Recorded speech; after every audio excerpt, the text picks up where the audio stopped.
માગશર મહિનાના શુક્લ પક્ષની મોક્ષદા એકાદશીએ ગીતા જયંતિ ઉજવાય છે. શ્રીમદ ભગવદ્ ગીતામાં લખેલી વાતો ભગવાન શ્રી કૃષ્ણ અને અર્જુન વચ્ચેનો સંવાદ છે. આ એકમાત્ર એવો ગ્રંથ છે જેની ઉત્પત્તિ સ્વયં શ્રી કૃષ્ણના શ્રીમુખથી થઈ છે. આ જ કારણ છે કે દર વર્ષે ગીતા જયંતિ ઉજવાય છે. એવી માન્યતા છે કે આ દિવસે ગીતાનો પાઠ કરનારાઓ દરેક કાર્યમાં સફળ થાય છે અને જીવનમાં સુખ તેમજ સંપન્નતા આવે છે.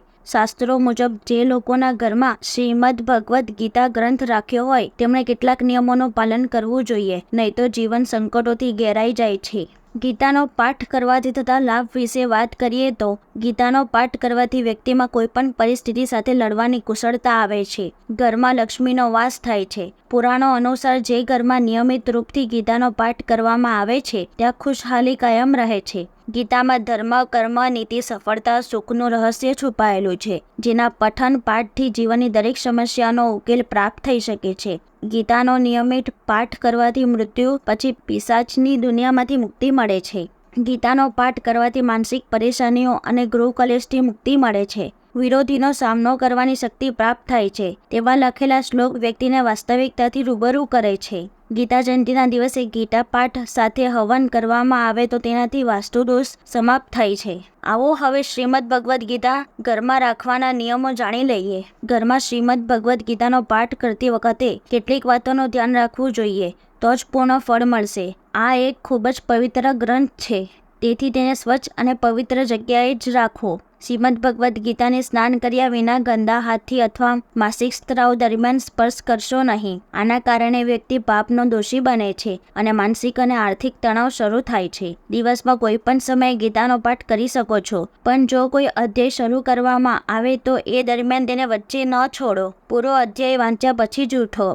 શ્રીમદ ભગવદ્ ગીતાને જમીન પર રાખીને વાંચશો નહીં. આ માટે પૂજા ચોકી અથવા કાથ એટલે કે લાકડામાંથી બનેલા સ્ટેન્ડનો ઉપયોગ કરો. ગીતાને પણ લાલ કપડામાં બાંધીને રાખો. ગીતા પાઠ કરવા માટે તમારા જ આસનનો ઉપયોગ કરો. બીજાનું આસન ન લેવું જોઈએ, તેનાથી પૂજા પાઠનો પ્રભાવ ઓછો થઈ જાય છે. પાઠ શરૂ કરતા પહેલા ભગવાન ગણેશ અને શ્રી કૃષ્ણનું સ્મરણ કરો. ખરેખર ભગવદ્ ગીતાએ એના વાચકોને ગરકાવ કરી દીધા છે. કોઈ ભટકેલાને જીવનનો રાહત ચીંધ્યો છે, તો કોઈને આવૃત ચક્ષુ બનાવી અંતરદ્રષ્ટિમાં લીન કરી દીધા છે. કોઈ ધર્મભીરુને ધર્મવીર બનાવ્યા છે, તો કોઈ શુષ્ક જ્ઞાનીને ભક્તિ ભીના કર્યા છે. કોઈ રાગી ભોગીમાં સંયમને ગુટાવ્યો છે, તો કોઈ ભક્તિના ઓઠે ઉચ્છંખલ બનેલાને વૈરાગ્યનો મહિમા સમજાવ્યો છે. કોઈની આળસ ખંખેરી તેમાં સાધનાનો ઉત્સાહ પૂર્યો છે, તો કોઈ પછડાયેલામાં ભરપૂર જોમ ભર્યું છે.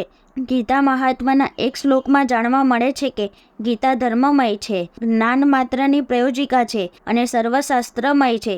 તેથી જ ગીતાએ વિશિષ્ટ સ્થાન પ્રાપ્ત કર્યું છે. નોંધ: આ માહિતી સામાન્ય માન્યતાઓ અને જાણકારીઓ પર આધારિત છે.